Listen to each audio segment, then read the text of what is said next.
সূচনা দৰ্শন 1919 চন বালিজান নামঘৰৰ দুৱাৰমুখ জানুৱাৰী মাহ সময় সন্ধিয়া ওজা আৰু পালিহতে পদ গাই আছে আৰ কাপোৰ উন্মোচন হল দৰ্শকসকলে একান্ত মনে শুনি আছে দৰ্শকৰ হাৰিত কুশল কোঁৱৰে বহি আছে বয়স 14 বছৰ ওজাপালিৰ পদ দিহা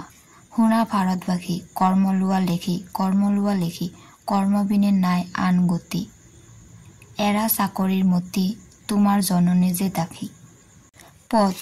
কৈ বোলে কংগ্ৰেছ কমিটি বহাই স্থানে খৈ বোলে খদ্দৰ লোৱা স্বৰাজৰ কাৰণে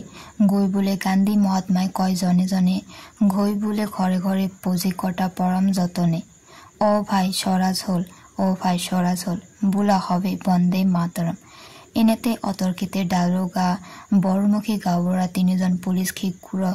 ক্ষিপ্ৰগতিৰে সোমাই আহি ওজাজনক দাৰোগাই আৰু পালিহতক পুলিচ তিনিজনে যথে মতে কোবাবলৈ ধৰিলে দাৰোগা কংগ্ৰেছৰ কেনভাছ কৰিছ স্বৰাজৰ গীত গাইছ ৰাস্কেল ষ্টুপিড চিপাহী মুখত বেট মাৰ স্বাধীনতাৰ মিষ্টান্ন খুৱাই দে কি চাই আছ লগা ওজা দেউতা আমি নিমাখিত প্ৰাণী আমি ঠায়ে ঠায়ে গীত পদ গাই শিকিটো আধলিটো লৈ পেট প্ৰৱৰ্তাই আছো যতে ৰাইজে মাতে তালৈকে আমি যাওঁ হক আৰু গাওঁ দাৰোগা চুপ গান্ধী বাপেৰৰ গীত গাই ৰাইজক বিভ্ৰান্ত কৰিছ কুশল ছাৰ আপুনি ওজাজনক মাৰিছে কিয় এখেতসকল আমাৰ অসমৰ মাননীয় লোকশিল্পী মানিজনৰ মান ৰক্ষা কৰা চৰকাৰী বিষয়াৰ কৰ্তব্য দাৰোগা ছেটআপ তই কোন মোৰ কাৰ্যত মাত মাতিবলৈ চিপাহী এই ষ্টুপিডটোক ধৰি আন চিপাহীহঁত গ'ল প্ৰেক্ষাগৃহলৈ কুশলক দুই হাতে দুজন ধৰি টানি আনি দাৰোগাৰ ওচৰত মুখামুখিকৈ থিয় কৰায় দাৰোগা কি নাম কুশল কোঁৱৰ নিৰ্ভীকভাৱে দাৰোগা ঠাচ কৰে চৰ সোধাই গাঁওবুঢ়া এই ষ্টুপিডটোক চিনি পোৱা নে গাঁওবুঢ়া পাও ছাৰ বালিজানৰ সোণাৰাম কোঁৱৰৰ ল'ৰা গুমহাপৰ বংশ দাৰোগা গুমহাপৰ বংশ গাঁওবুঢ়া হয় ছাৰ 1826 চনত ইয়াণ্ডাবু সন্ধিৰ চৰ্তমতে ব্ৰিটিছ অৰ্থাৎ ইষ্ট ইণ্ডিয়া কোম্পানী অসমৰ দণ্ডমুখৰ অধিকাৰী হয় ব্ৰিটিছে মানুহৰ হাতৰ পৰা উদ্ধাৰ কৰা বুলি অসমীয়া মানুহে ব্ৰিটিছক ৰজা বুলি হাত সেৱা কৰিলে দাৰোগা হু গাঁওবুঢ়া ব্ৰিটিছে ৰাজত্ব কৰাত এছাম গজলীয়া ডেকাৰ সহ্য নহল তলে তলে বিদ্ৰোহৰ আয়োজন কৰিলে সময়টো আছিল 1828 খ্ৰীষ্টাব্দৰ অক্টোবৰ মাহ প্ৰথম বিদ্ৰোহৰ আয়োজন কৰে দিহিঙীয়া ফৈদৰ স্বৰ্গদেৱ প্ৰতাপ সিংহৰ পুতেক সৰু গোহাঁইৰ বংশৰে ফেনা কোঁৱৰৰ পুতেক গুমধৰ কোঁৱৰে এই গুমধৰ কোঁৱৰৰে বংশধৰ আপোনাৰ লালৈ কোঁৱৰ তস্যপুত্ৰ নদৰাম কোঁৱৰ তস্যপুত্ৰ খাতাং কোঁৱৰ তস্যপুত্ৰ সোণাৰাম কোঁৱৰৰে পুত্ৰ এই কুশল কোঁৱৰ দাৰোগা আইচি গাঁওবুঢ়া সেয়ে মই কৈছো গুমহাপৰ বংশ তেজে তেজক খেদে বজা কলৰ গুৰিয়ে দি কত মালভোগ কল ওলাব ছাৰ দাৰোগা দাগীৰ বংশ কুশল কাক আপুনি দাগীৰ বংশ বুলি কৈছে আমাৰ উপৰি পুৰুষে দেশৰ স্বাধীনতাৰ বাবে যুঁজি গৈছে দুগমীয়া নাম ৰাখি গৈছে যিজনক স্বাধীনতা যুঁজৰ বাটকটীয়া বুলি আজিও মানুহে শিৰ দোৱায় গাঁওবুঢ়া ছাৰ ফুকলীয়া কালতে কথাৰ চেও শুনক দাৰোগা গাঁওবুঢ়া এও ষ্টুডেণ্ট নেকি গাঁওবুঢ়া হয় ছাৰ গোলাঘাট বেজবৰুৱা ME স্কুলৰ ছাত্ৰ কুশল তই ছাৰৰ ওচৰত ক্ষমা খোজ ছাত্ৰ বুলি মাফ কৰিব কুশল উঠ চেপিলে মাকৰ গাখীৰ আটাইখিনি ওলাব শুকুলা তেজৰ কামৰ চোৱা ছাৰ গুমধৰৰ তেজ কোহা ইয়াকে দি গ'ল নেকি ক্ষমা খোজ কুশল নোখোজো ব্ৰিটিছ গভৰ্ণমেণ্টৰ এই আইন নেকি যে পুলিচে বাটে গথে গায়ে ভূঞে নিৰীহ প্ৰজাক যধে মতে বাছ বিচাৰ নকৰাকৈ অত্যাচাৰ কৰিব উদ্ভণ্ডালি কৰিব দাৰোগা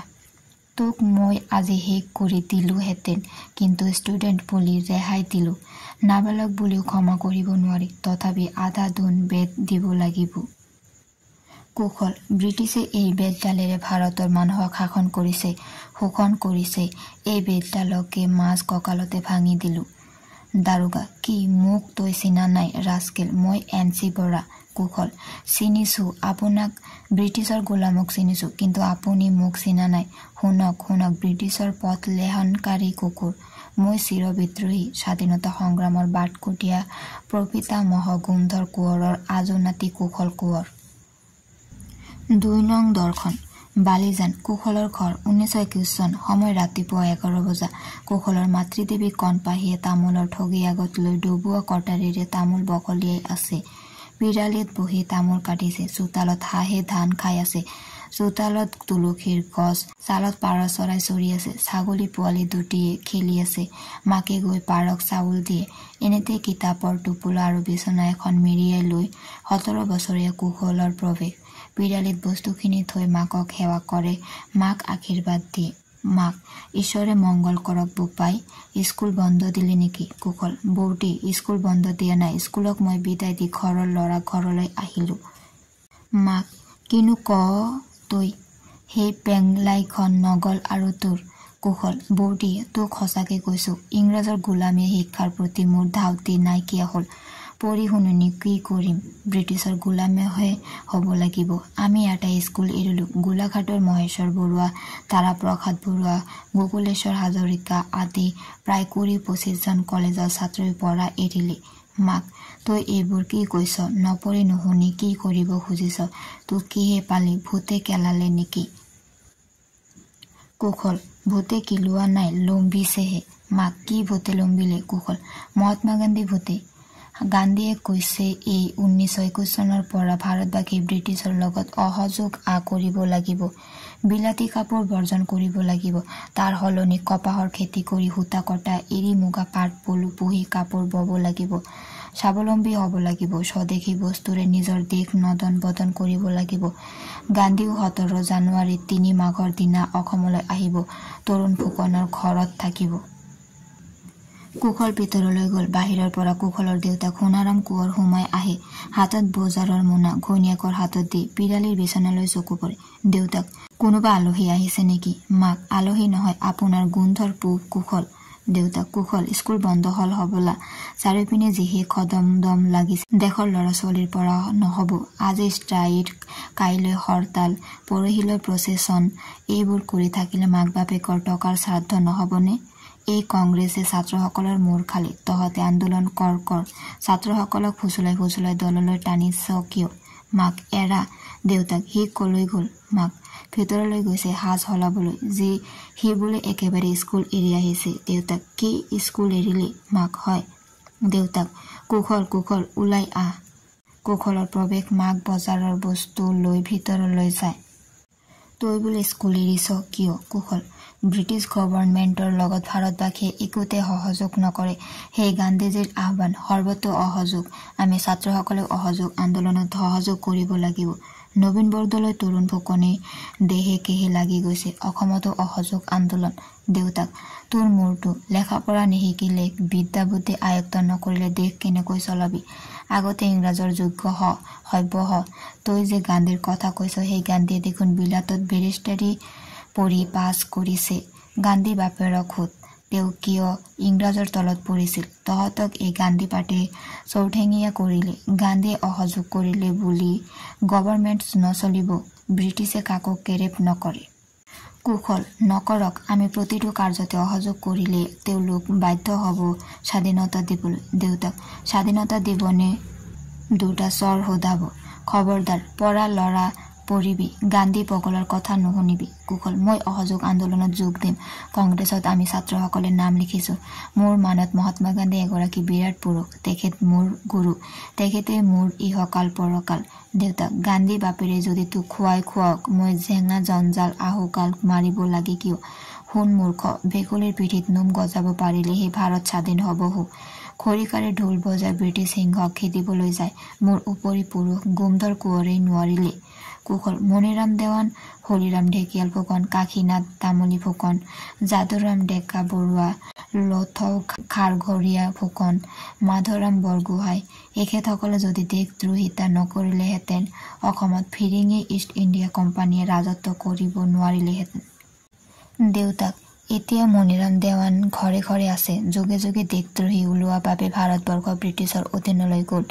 নহ'লে সিৰাজউদ্দৌলাৰ হায়দৰ আলী টিপু চুলতান লক্ষ্মীবাই ৰঞ্জিত সিংহ পিয়লি ফুকন টিকেন্দ্ৰজিৎ জীউৰাম দুলীয়া বৰুৱা নানা চাহেব তান্তিয়া টুপিয়ে যি আয়োজন কৰিছিল ব্ৰিটিছক মুখ থেকেচি ভাৰত মহাসাগৰত গা ধোৱালেহেঁতেন। কি কম, আমি মন মেলিব লাগিছিল আৰু কেতিয়া আৰু মন মেলিলো এতিয়া। আমি অসহযোগ কৰিব লাগিছিল কেতিয়া আৰু অসহযোগ কৰিলো এতিয়া। বতৰৰ ফল বতৰত খাব নোৱাৰাত উজিন হৈছে, সেয়ে আমি উজিন পাতকি পাবত গজাই দেশ ভৰিল। কৰ যি কৰ, মোৰ আশা গল ভৰসা গল কুশল। দেউতা, আজি দেশ জাগিছে, তাহানিৰ অহুৱা অপ্ৰীতিয়ে ঘা কৰিব নোৱাৰে, আমি মাৰ বান্ধি যুঁজিলেহে। দেউতাক, ফাল চাচোতে মাহৰ বতৰ যাব, তই পঢ়ি শুনি ভাল হবি বুলি তো ঘৰ ধৰিবি বুলি ভাবিছিলো, তাৰো মোদা মৰিল। আজি যদি বন্ধুবৰ মিষ্টাৰ মেগৰ উইলছন থাকিলেহেঁতেন তেন্তে মোৰ কাঠৰ ব্যৱসায়ত এনে শোচনীয় অৱস্থা নহলহেঁতেন। তেখেতে বিলাতলৈ গুচি যোৱাৰ পৰা মোৰ কাৰোবাৰ তললৈ গল।